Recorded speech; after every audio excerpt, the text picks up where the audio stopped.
살아계시고 역사하시는 우리 하나님, 오늘 이 시간에도 엘리야가 갈멜산에서 제단을 쌓듯이 말씀의 제단을 이 시간 쌓게 하시니 감사합니다.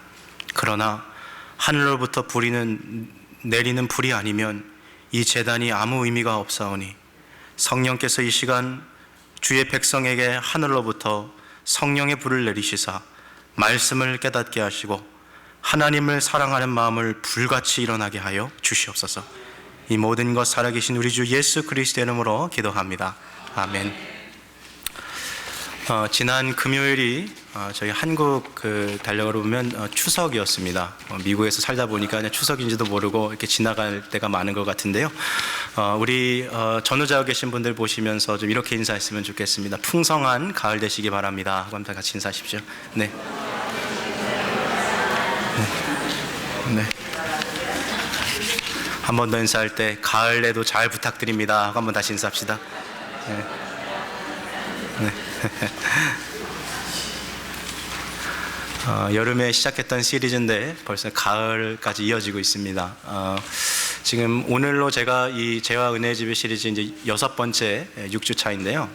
다음 주까지 이제 7주차가 되면 이 모든 시리즈의 이제 절반이 끝나는 것 같습니다. 그래서 이 시리즈를 전체를 크게 숲으로 보면 1부와 2부로 나눠질 수 있는데요. 1부에서는 죄가 무엇인지에 대해서 아주 심도 있게 죄의 그 정체를 저희가 파악하고, 2부로 넘어가서는 저희가 시리즈 8번부터겠죠. 8번부터는 저희가 이 죄를 이길 수 있는 강력한 하나님의 복음과 능력 있는 하나님의 은혜의 역사에 대해서 살펴보려 합니다.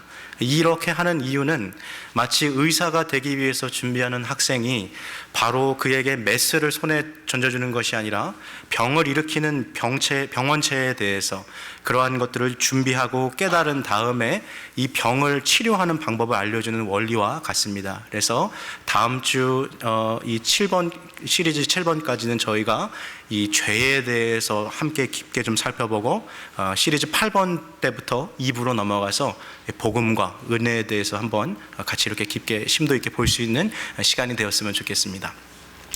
지난주부터 시작됐던 이 큰 시리즈 안에 있는 작은 시리즈로 죄의 지배 아래에 있는 위험한 징후들을 우리가 살펴보고 있습니다. 제가 지난주 말씀드렸던 것처럼 이 시리즈는 내 안에 있는 영혼의 상태를 볼 수 있으며, 또 자기 진단 키트로서 과연 정말 내가 신앙생활 하면서 은혜의 지배 아래 살고 있는 것인지 아니면 죄의 지배 아래 살고 있는지 그 징후들을 살펴보는 시간으로 사용하면 좋겠습니다.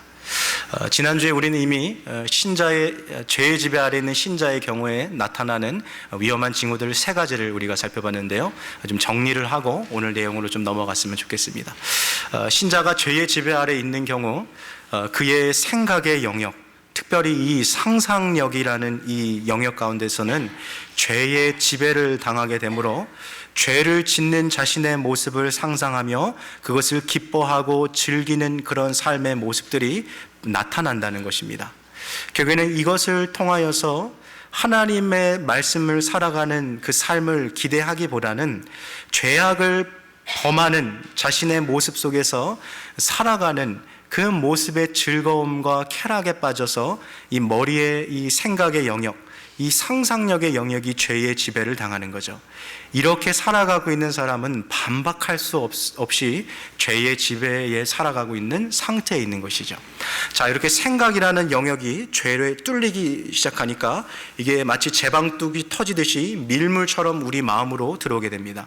생각은 마음으로 들어가는 문이기 때문입니다. 생각을 죄에 열어주면 마음으로 죄가 계속해서 밀려 들어오는 거죠. 그래서 이전에는 하나님의 뜻을 쫓아 살아가고 싶었던 거룩한 열망이 있었던 그 마음이 변화되어서 죄의 욕망을 실행하고자 하는 죄의 욕구가 가득 넘쳐나기 시작합니다. 이전에는 죄를 짓는 것에 대한 강한 거부감을 갖고 있던 사람이 이제는 죄를 짓고 싶은 그 마음과 기회를 엿보는 그런 죄의 친밀한 정서를 가진 마음을 갖게 되는 거죠.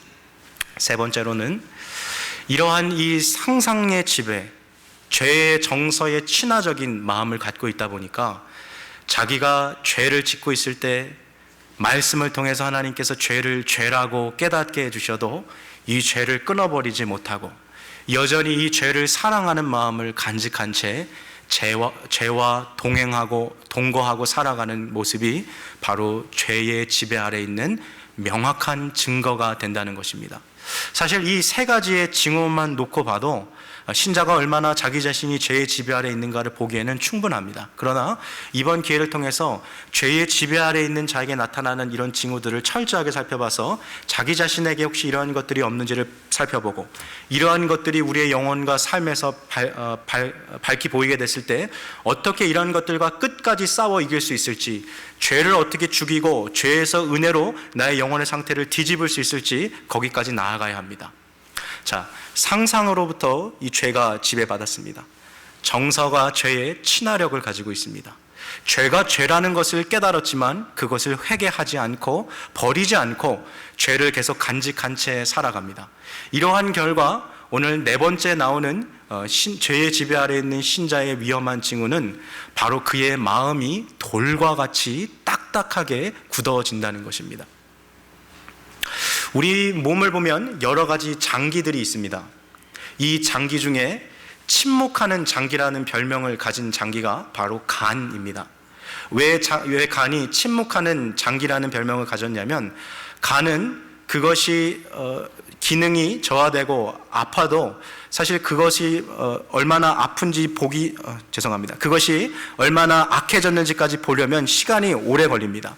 예를 들면 우리가 말하는 간경화 현상 혹은 간경변이라는 현상은 간이 딱딱하게 굳어지는 현상인데, 이러한 것들은 어느 정도 그것이 다 진행이 되고 나서야지만 그 몸의 주인이 내 간이 지금 딱딱하게 굳어 있구나 하는 사실을 알게 되는 거죠.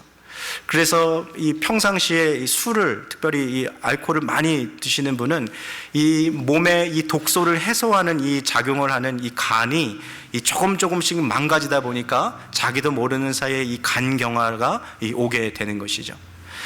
사실 간이라는 것이 이 몸 전체를 봤을 때 그렇게 큰 그런 장기는 아닙니다만, 간 하나가 딱딱하게 굳어버리면 어떠한 일들이 벌어집니까?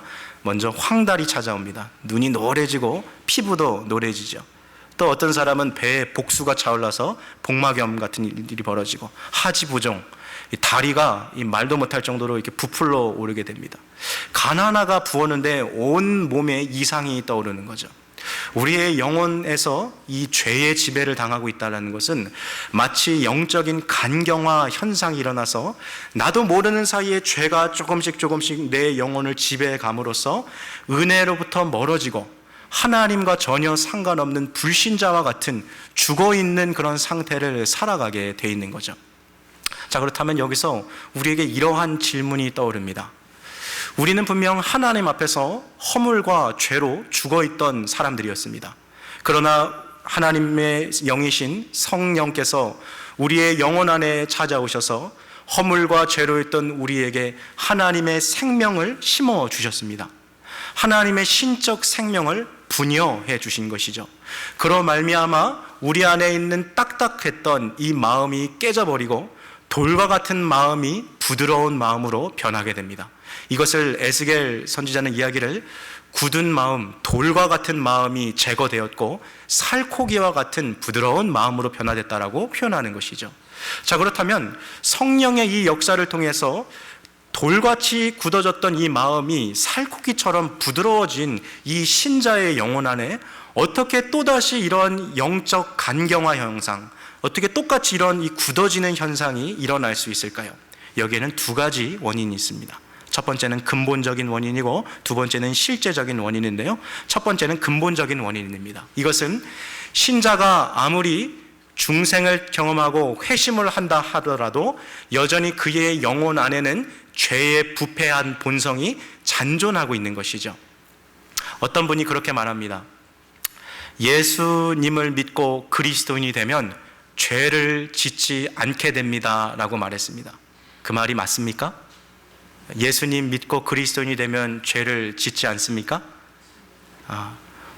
오히려 예수님 믿고 나서도 세상 사람보다 더하면 더했지 덜하지 않은 그런 죄인들도 많이 있습니다. 그 말은 아무리 신자가 성령의 역사를 통해서 중생을 경험하고 회심의 체험이 있다 할지라도 여전히 그의 영혼 안에는 부패하는 이 오염의 이 성질이 남아 있어서 그의 영혼을 그대로 두면 마치 이 죄의 샘이 이 가슴 속에서 샘솟듯 일어남으로써 이 자연스럽게 이 죄의 영향을 받을 수밖에 없는 거죠. 좀 더 쉽게 제가 얘기를 드리면 여기 옆에 놓인 이 화분을 가만히 놔둔다면 이 화분이 어떻게 되겠습니까?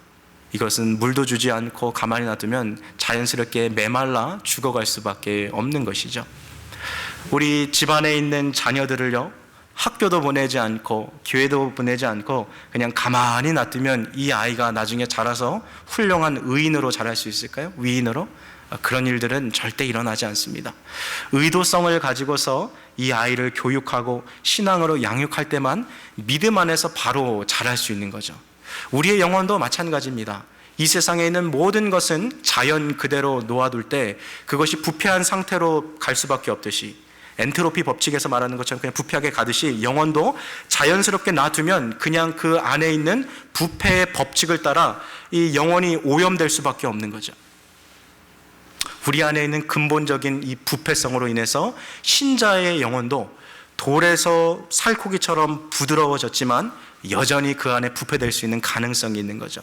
두 번째는 실제적인 원인인데, 이러한 영혼의 부패와 오염을 가지고 있는 신자가 자신의 삶 속에서 범죄하였을 때 그 범죄 행위를 통해서 그의 마음은 더 굳어져 갈 수밖에 없는 것이죠. 그런데 여기서 우리가 좀 주의할 것이 있습니다. 그것은 처음에 범죄 행위를 할 때는 우리의 영혼 가운데 이 범죄 행위하는 것에 대한 거부감이 있습니다. 그 죄를 지어서는 안 된다는 어떠한 경각심이 있는 거죠. 그러나 이 죄를 한 번, 두 번 짓기 시작하면 그 죄로 인해서 우리의 마음이 굳어지기 시작하고, 이 마음이 어느 정도 굳어지게 되면 이제는 그 죄를 짓지 않고 살 수 없는 그런 상태에 놓이게 되는 거죠. 제가 지난주에 술에 임박인 것에 대해서 제가 설명을 잠깐 드렸습니다만, 처음에는 술이 어느 정도 좋아서 마시지만 나중에 그것이 어느 정도 익숙해져 버리면 술 없이는 살 수 없게 되는 거죠. 또 다른 예를 들면, 요즘에 한국에서 이 흡연을 시작하는 나이가 예전에는 고등학생이었는데 지금은 초등학교 6학년에서 중학교 1학년 올라가는 사이로 많이 낮춰졌어요. 근데 이 처음에 이 아이들이 이 담배를 접할 때, 이 담배를 태어나서 처음 담배를 하나 딱 필 때부터 이 아들이, 아, 이거 너무 맛있다. 야, 이거 내가 내일도 꼭 펴야겠다. 라고 이렇게 담배를 시작하는 사람은 없습니다. 처음 입에 담배를 물고 난생 처음으로 그 담배 연기를 자기가 이렇게 흡입할 때 눈에서 눈물이 나고 콜록이면서 기침을 하면서 이 담배를 땅에 버리는 거죠. 이걸 도대체 이런 걸 왜 돈 주고 피나? 하지만 이 호기심이 왕성하고 왠지 이 어른들이 피는 그 담배가 너무 멋있어 보니까 계속해서 그걸 참아내고 한 갭이 두 갭이 계속 피다 보면 나중에는 이 담배를 피는 것이 하루에 한 갑 반 정도 피게 되는 거죠. 그 정도 이제 꼴초가 되면 어떻게 되냐면, 이 담배를 안 피면 하루가 생활이 안 되는 거예요. 그래서 이 담배가 떨어졌다. 그러면 어떻습니까? 막 쓰레기통 뒤져서라도 담배 펴야 되는 거예요. 담배 피는 분들은 돛대는 진짜 이 절친도 안 빌려준다 그러잖아요. 마지막 남은 그 담배비는 그만큼 이게 중독되는 거죠. 처음에는 범죄 행위를 하는 것으로 시작했는데 이 행위가 쌓이다 보니까 마음이 굳어지는 거죠. 그리고 이 마음의 이 굳어짐 때문에 이제는 결국에 또다시 이 죄를 범할 수 없는 이 악순환의 이 고리에 갇혀버리게 되는 거죠. 이게 이 마음의 이 굳어짐의 이 현상이라는 거예요. 우리 한국 사람들이 잘 먹는 이 생선 중에 이 명태가 있죠. 명태. 이 명태를 그냥 얼리지도 않고 말리지도 않은 상태를 우리가 뭐라고 말합니까? 생태라 그러죠. 생태. 자, 근데 이 명태를 이 줄에다가 이렇게 매달아서 이렇게 반 정도 이렇게 건조시키면 그걸 뭐라고 합니까? 잘 아시는 코다리라고 하잖아요. 코다리. 왜 코다리라 그러냐면, 그거를 지금은 여기 입에다가 이렇게 구멍을 뚫어서 매달아 놓습니다만 예전에 코에다가 줄을 매달아서 이렇게 매달아 놨어요. 그래서 코에 매단다 그래서 코다리라 그러는 거예요. 근데 이 코다리를 좀 더 둬서 건조시키면 이제 뭐라고 말합니까? 완전 건조된 거를? 보거라 그러죠. 예. 여러분, 우리가 예전에 한국의 이전 세대를 이렇게 보면 여러분 집에서 이 자녀들이 말 안 들을 때 부모님이 때리는 이 회초리가 있어요. 그렇죠? 뭐 요즘에는 뭐 따로 회초리가 없으니까 뭐 신발장에 있는 구두 주걱 가지고 이렇게 때리는 부모들도 있고 옷걸이 가져와서 때리는 부모들도 있는데 그 이전에는 시골에 가면은 이 할머니나 이 어머니들이 애들이 너무 말을 안 들으면 이 회초리를 찾아야 되는데 그렇다고 뭐 이 아궁이에 불 지우는 이 부직갱이 갖고 애를 때릴 수가 없으니까 막 너무 화가 나다가 보니까 이 앞에 이 북어가 하나 이렇게 매달려 있는 거예요. 그래서 이 북어를 잡아다가 애를 이렇게 때리는 거죠. 근데 이 북어가 얼마나 딱딱하냐면요. 애를 때려도 이게 그대로 있는 거예요. 이 마른 북어가. 오늘 우리가 마음이 굳어졌다라고 얘기할 때는요. 바로 그 말랑말랑했던 그 명태가 바싹 말라져서 돌처럼 굳어진 것처럼 그 마음의 상태가 변해버린다는 거예요. 이전에는 하나님의 말씀이 이렇게 우리 안에 들어오게 될 때 그걸 쉽게 받아들였어요.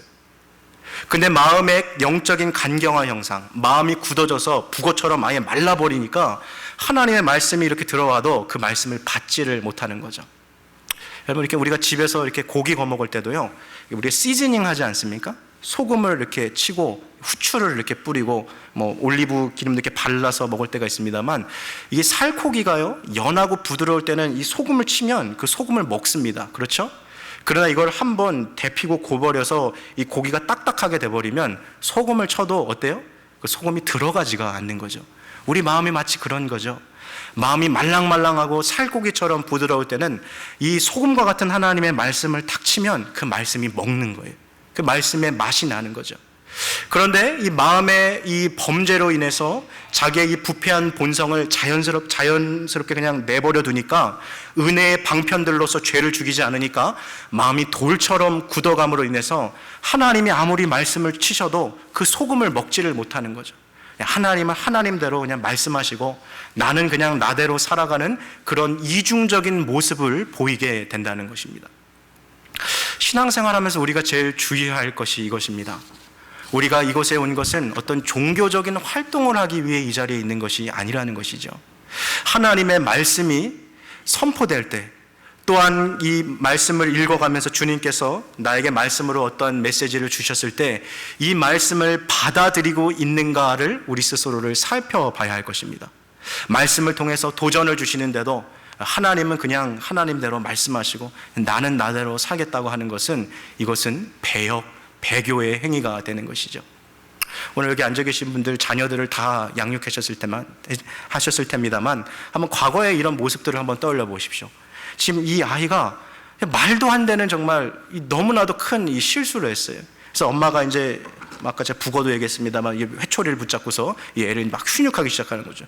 너 어떻게 그렇게 할 수 있어? 하고 엄마가 애를 탁 훈육하고 있는데 이 아이가 갑자기 뒷짐을 지고 막 이렇게 딴 데를 보고 있는 거죠. 이렇게. 이 엄마가 이 뚜껑이 열린 거예요. 야, 너 어떻게 그럴 수 있어? 하고 애를 탁 이제 때리기 시작하는데 갑자기 애가 엄마를 탁 째려보면서 이런 말하는 거죠. 놔주면 그만이지 왜 패? 이런. 그래서 엄마랑 같이 막 싸우기 시작하는데 이제 애가 갈 때까지 가는 거죠. 그래, 한번 때려봐라. 네 자식 죽지 내 자식 죽냐? 막 그러면서 애가 막 갈 때까지 막 가는 거죠. 여러분, 이거는요 완전 이 애가 지금 막 말도 안 되는 상황에 가 있는 거 아닙니까? 여러분, 근데 이러한 상황이 우리가 하나님 앞에서 하는 행위가 될 때가 있다는 거예요. 말씀을 통해서 하나님께서 우리에게 영적인 훈육을 주시는 거예요. 너 그거 그만해, 끊어, 그거 너한테 좋지 않은 거야 라고 말씀을 통해서 주시는데 마치 아이가 부모 앞에서 뒷짐지고 먼 산 바라보는 것처럼 하나님 말씀하시든지 어떤지 그냥 나는 이대로 내가 살겠습니다, 알아서 하십시오, 이렇게 말씀을 받아들이는 그 태도가 하나님이 보실 때는 분명 배교 행위가 된다는 것을 여러분 우리는 기억해야 한다는 거죠. 마음의 굳어짐이라는 이것이 단순한 문제가 아니라 하나님 앞에서 우리의 영혼이 얼마나 큰 죄를 범하고 있는 것인지를 깨달아야 하는 것입니다. 그래서 이 돌과 같이 이 굳어있는 이 마음을 우리가 붙잡고 정말 하나님 앞에 기도해야 하는 거죠. 하나님, 제가 이렇게 살 사람이 아닌데 내가 그냥 이 정도 살아가라고 예수님께서 십자가에 달려 돌아가신 것은 아닐 텐데 하나님, 내가 이게 뭡니까? 여태까지 신앙의 전부가 이만큼이라고 나를 생각하고 살아왔는데, 나 한 사람도 변화시키지 못하는 복음이라면, 나 한 사람도 이렇게 어쩔 수 없는 복음이라면, 주님, 정말 이 복음이 내 생명에 내 전부를 걸어서 믿을 가치가 있는 복음입니까? 아니, 정말 주님 살아있는 하나님의 말씀이고 능력이 있는 복음이라면 주님이 말씀으로 나를 치시고 이 돌과 같이 굳은 마음을 제하시고 내게 부드러운 마음을 주시옵소서. 이런 간절한 기도의 제목을 가지고 하나님 앞에 나아갈 수 있어야 하는 거죠. 말씀이 오는데도 그 말씀을 쳐내는 것, 하나님과 아무런 상관없이 그렇게 살아가는 것은 분명 신자가 죄의 지배 아래 살아가는 위험한 징후가 된다는 것입니다. 다섯 번째 위험한 징후는 바로 죄를 죽이는 방편들을 소홀히 하고 있는 것이죠. 이 죄를 죽이는 방편을 소홀히 한다는 것은 하나님께서 분명 우리에게 죄를 죽이는 수단들을 허락해 주셨어요. 자신 안에 내재하고 있는 이 죄를 이러한 은혜의 방편들로 이것을 죽이지 않으면, 아까 제가 이야기했던 이 꽃이나 이 어린아이를 자연스럽게 그냥 두는 것처럼 우리는 계속해서 은혜에서 미끄러져서 죄로 향할 수밖에 없는 것이죠. 자, 그렇다면 너무나도 중요한 질문이 우리 안에서 떠오릅니다. 그럼 도대체 이 죄를 어떻게 죽일 수 있을까? 어떻게 죽일 수 있을까? 먼저 그 방법론에 대해서 이야기하기 전에 중요한 이 성화에 대해서 중요한 교리를 하나 좀 닻을 내렸으면 좋겠는데요, 이걸 꼭 기억하십시오. 죄를 죽이는 주체가 누구입니까? 내가 죽이는 것입니까? 그렇게 생각하면 반드시 실패할 것입니다. 우리의 의지나 나의 힘이나 나의 결단과 나의 노력으로서는 이 죄를 결코 죽일 수 없습니다. 그렇다면 이 죄를 죽이는 주체는 누구이십니까? 오직 성령 하나님이십니다. 우리 안에 역사하시는 성령 하나님만이 이 죄를 죽이실 수 있는 힘과 능력을 갖고 계십니다.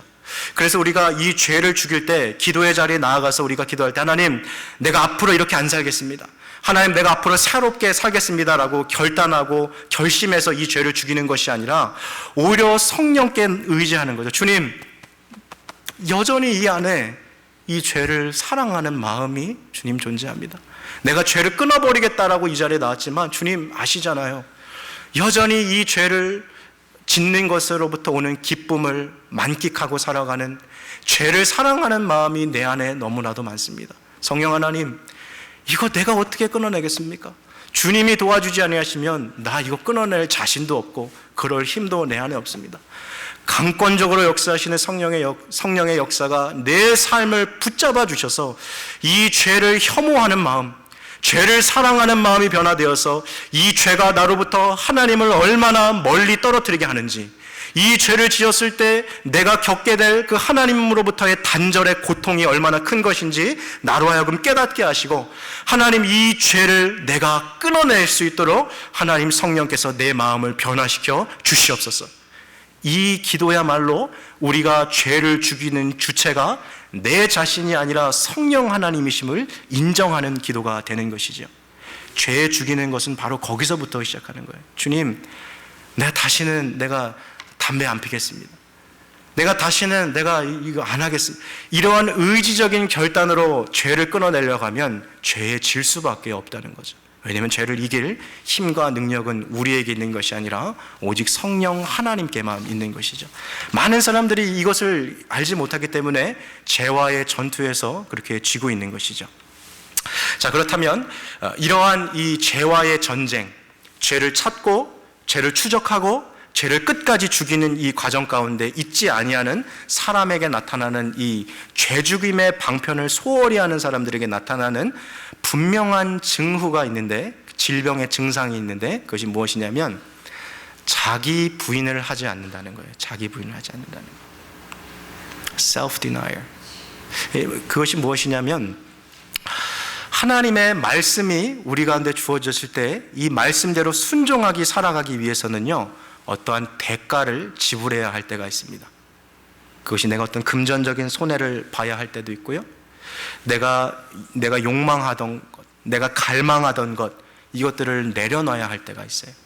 그런데 자기 부인이 없다라는 것은 내 자신의 육신에 있는 그 욕망과 그 갈망을 내려놓지 않고 그냥 그대로 살아가고 있는 그 모습을 이야기하고 있는 거죠. 우리가 하나님께서 원하시는 이 신자의 삶을 살아갈 때에 최대의 걸림돌이요, 최대의 적이 되는 존재는 누구일까요? 많은 사람들이 이 질문에 사단, 마귀, 혹은 이 세상의 악한 영들, 혹은 이 세상의 것들이라고 이야기합니다. 그러나 종교개혁자 존 칼빈은 이야기하기를 한 사람의 신자가 이 세상에서 신실한 삶을 살아가려고 할 때 그에게 있어서 가장 큰 원수는 바로 그 자신 안에 있는 옛사람이다 라고 이야기했어요. 내가 아무리 하나님의 말씀대로 살아가려고 해도 여전히 내 발목을 잡고 이전에 있던 죄악의 습관으로 나를 끌고 가는 옛사람의 본성이 지금도 시퍼렇게 내 안에 살아있는 거죠. 그래서 매일매일 이 죄악된 본성을 말씀으로, 기도로, 은혜로서 죽이는 작업이 있지 않으면 계속해서 글로 끌려갈 수밖에 없는 거죠. 사도 바울이 이야기하잖아요. 나는 날마다 죽노라. 여기서 이 죽는다는 것은 자기 안에 있는 그 육체의 본성이 죽는 거죠. 내가 그리스도와 함께 십자가에 못 박혔나니 그런즉 이제는 내가 사는 것이 아니라 오직 내 안에 그리스도께서 사는 것이라. 내 자신을 죽이는 이 자기 부인의 과정이 없이는 결코 하나님이 원하시는 그런 신실한 삶을 살아갈 수 없어요. 우리가 교회 와서 찬양하면서 주님 사랑해요, 주님 사랑해요, 나 주님을 위해 살겠습니다, 막 그렇게 부르짖는다 한다 하더라도 여전히 우리 안에 있어서 자기 중심적인 이 모습, 온 세상의 우주의 중심인 나이기 때문에 내 자신의 행복과 번영과 안녕을 위해서 살아가는 이 자기의 이기 중심성을 깨트려 버리지 않으면 하나님께서 원하시는 신자의 모습으로 살아갈 수 없다는 거죠. 오늘 꼭 이걸 기억하십시오. 그리스도인들의 이 마음에 꼭 가져야 할 태도는 기독교의 정수는 행복이 아니라 거룩이라는 것입니다. 다시요. 기독교 신앙의 정수, 기독교 신앙의 핵심은 행복이 아니라 뭐예요? 거룩이라는 거예요. 많은 사람들이 이것을 헷갈려 합니다. 신앙생활하는 이유, 내가 예수님 믿는 이유는 행복하기 위한 것이라고 말합니다. 그러나 이 순서가 뒤바뀌는 순간 그는 신앙생활의 이 모든 질서가 다 무너져 버릴 수밖에 없는 거죠. 신자가 하나님 앞에서 거룩하게 살려고 결단할 때 그 결과로 행복은 자연스럽게 따라오게 되는 것입니다. 하나님이 주는 하늘로부터의 만족과 기쁨이 그 안에 있는 거죠. 그러나 행복하려고 신앙생활하는 사람은 절대로 거룩해질 수가 없는 것이죠. 따라서 기독교 신앙의 핵심 정수는 행복이 아니라 거룩이라는 것을 기억하십시오. 한 사람의 신자가 이 세상에서 하나님 앞에 드릴 수 있는 가장 큰, 가장 귀한 예배의 그 궁극적인 모습은 신실한 신자, 거룩한 신자가 되어서 이 세상을 살아가는 바로 거기에 있다는 거죠. 어느 날 엄마가 자기 이 자녀를 앞에 앉혀두고 이런 얘기를 하는 거예요. 야, 엄마가 너 낳으려고 얼마나 고생했는지 몰라. 야, 엄마가 너 이 9달 동안 이 배에 안고 있는데 얼마나 고생했는지 모른단다. 이 진통이 와서 이 병원에 갔는데 14시간 동안 이 진통을 해도 네가 나올 기미가 안 보여서 엄마가 배를 가르고 너를 낳았어. 근데 너가 태어났는데 너가 숨을 쉬지 않아서 너를 뒤집어 놓고 네 궁둥이를 때리고 막 별 난리를 다 했단다. 엄마가 너를 그렇게 낳고 너를 그렇게 키웠어. 그랬더니 이 아이가 갑자기 눈물을 토로록, 닭똥 같은 눈물을 막 흘리는 거죠. 우리 엄마가 나를 낳느라고 그렇게 고생하셨군요. 엄마 너무 고마워요. 엄마 너무 고마워요. 이렇게 아이가 말하는 거예요. 그러니까 엄마가 이 아이에게 그러는 거죠. 야, 너 엄마가 그렇게 고마워? 그럼 너 엄마한테 뭐 해줄래? 그랬더니 이 아이가 그러는 거예요. 엄마 너무 고마워요. 눈물을 흘리면서 이제 앞으로 내가 먹던 사탕 하나 남겨서 엄마 줄게요. 이런. 이 아이가 조금 더 컸어요. 너 엄마 정말 사랑하니? 엄마 너무 고마워요. 나를 이렇게 떼서. 너 그럼 엄마를 위해 뭐 해줄 거야? 엄마 딸 난 김에 비행기 탄다고 내가 비행기 태워줄게요. 막 그러는 거죠.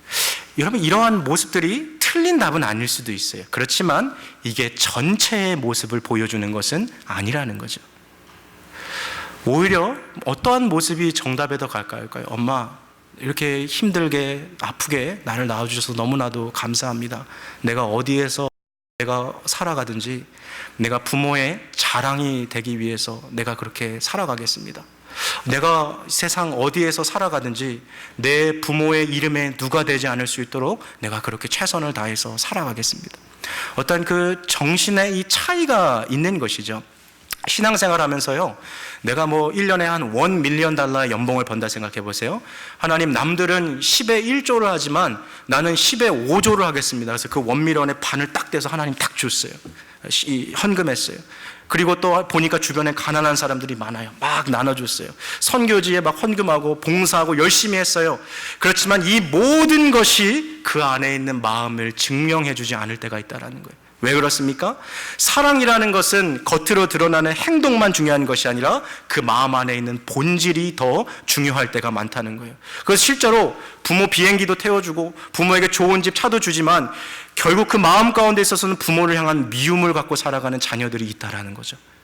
있죠? 있잖아요. 여러분, 하나님을 향한 신앙도 똑같을 수 있다는 거예요.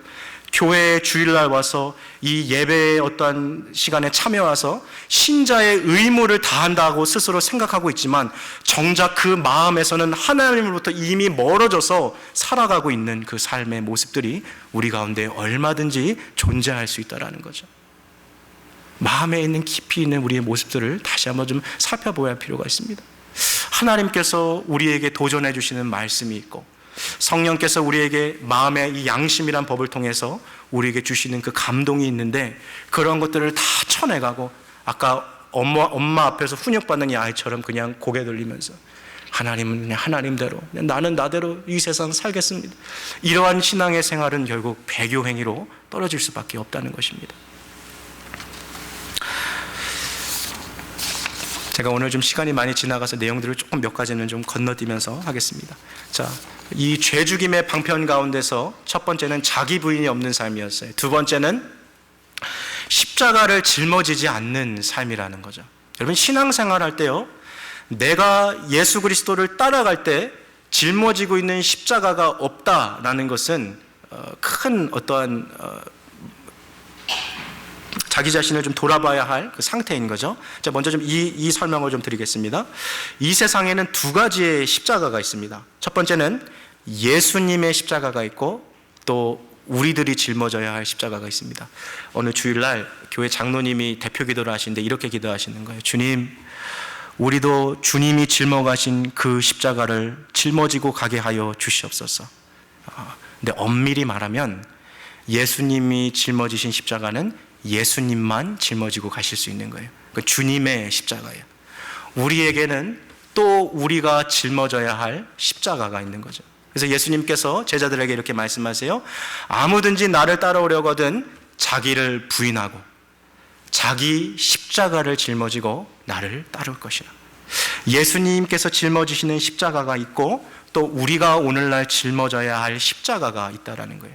근데 우리가 짊어진다는 이 십자가는 어떠한 것이냐면 이 세상을 신자가 살아갈 때 하나님의 말씀에 순종하기 위하여서 그 순종의 길을 걸어갈 때 당하는 모든 고난과 아픔 그리고 그 안에 있는 갈등 그 모든 환난을 우리가 우리의 십자가라고 할 수 있겠죠. 한국에서 결혼한 지 얼마 안 돼서 남편과 함께 시집으로 들어간 한 며느리가 있습니다. 난생 처음으로 이제 20대 중반에 시집 와서 시집살이 하는데 시어머니랑 마음이 너무 안 맞는 거예요. 나를 너무 막 들들 볶는 거죠. 막 집에 있는 게 너무 불편하고 빨리 분가하고 싶고 너무 어려운 거예요.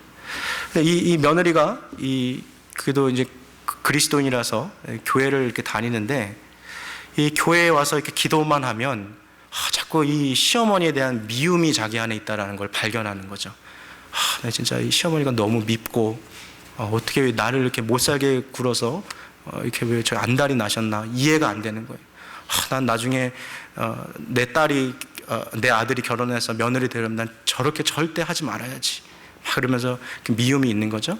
그런데 어느 날 이 예배 시간에 이 설교 말씀을 딱 듣다가 이 시어머니를 향해 가지고 있는 자기의 미움이 엄청난 죄라는 것을 깨달았어요. 그래서 이것에 대해서 자기가 끊어내기로 생각은 해봤지만 엄두가 나지 않는 거죠. 미움이 쉽게 사라지지가 않잖아요. 그렇게 세월이 2년, 3년, 한 5년 정도 흘러갔을 때 드디어 남편과 함께 미국으로 이민을 오게 됐어요. 분가한 거죠. 그토록 그리던 분가. 이렇게 분가해서 딱 와서 이제부터 어떻게 살아가냐면 시댁하고 연락을 끊고 살아가는 거예요. 시어머니한테 연락도 안 하고 그냥 그냥 그렇게 단절돼서 남남으로 이렇게 살아가는 거죠. 어떻습니까?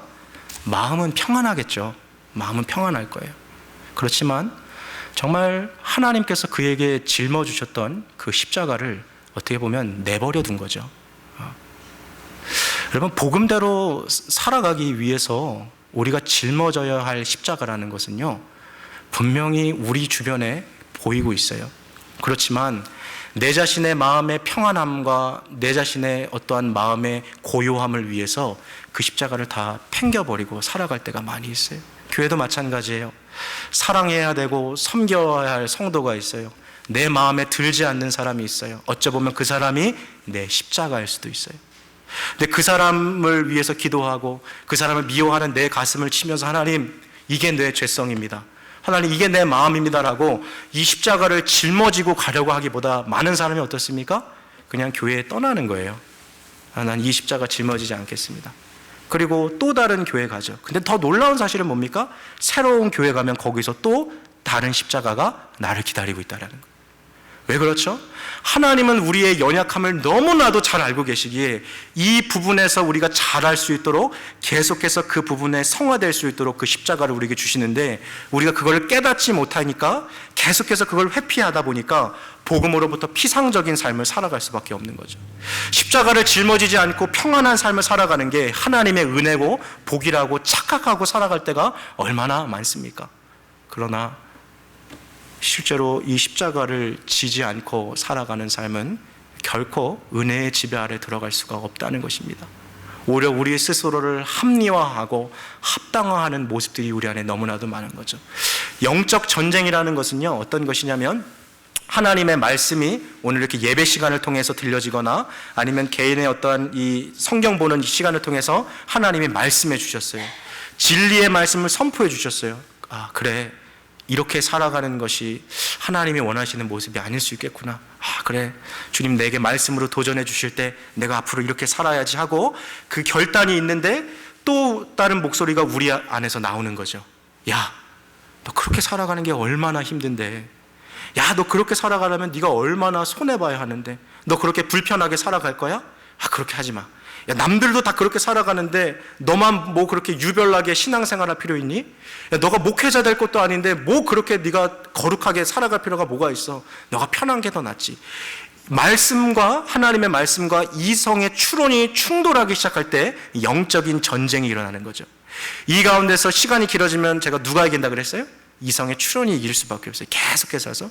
그래서 정말 순종 잘하는 사람의 특징은 이 하나님의 말씀이 우리의 영혼을 도전할 때 바로 여기에 순종하는 사람인 거죠. 자, 근데 중요한 것은 이 두 가지가 충돌하기 시작할 때 자기 부인하는 사람은 어떻습니까?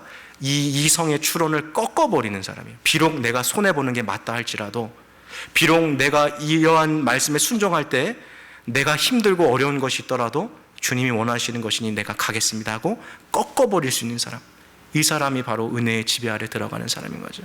십자가를 짊어지는 것도 마찬가지예요. 이 두 가지의 충돌이 있을 때 자기의 이성의 추론을 꺾어버리고서 하나님의 말씀을 순종해서 그 고난과 환난을 끝까지 짊어지고 가는 사람이 십자가를 짊어지고 가는 사람인 것이죠.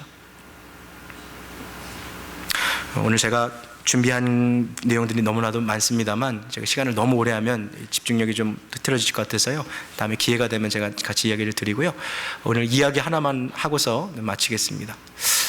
지금 저희가 이 죄와 은혜 시리즈를 한 6주 정도 이렇게 하다 보니까 계속 제가 지금 죄에 대해서만 막 이렇게 이야기하잖아요.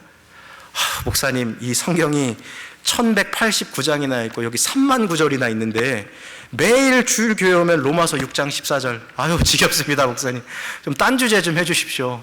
이 좀 성경에 얼마나 좋은 주제가 많은데, 여러분, 이 죄에 대해서 왜 우리가 이렇게 얘기를 하냐면, 이 죄에 대한 생활을 다스리지 않고서는 결코 신실한 신자로 살아갈 수밖에 없을 거예요.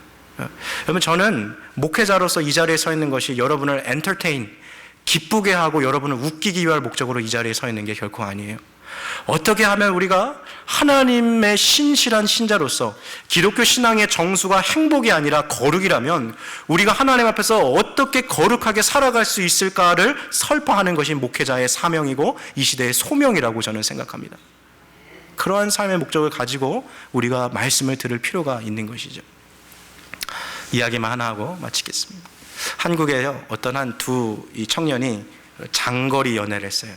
장거리 연애를 했는데, 이 자매는 서울에서 이제 학교를 다니고 있고 대학교를 다니고 있고, 이 남자친구는 저 경상도 대구에서 직장 생활을 하고 있는 거예요. 그래서 이 주중에는 이 연애를 하기가 어렵죠.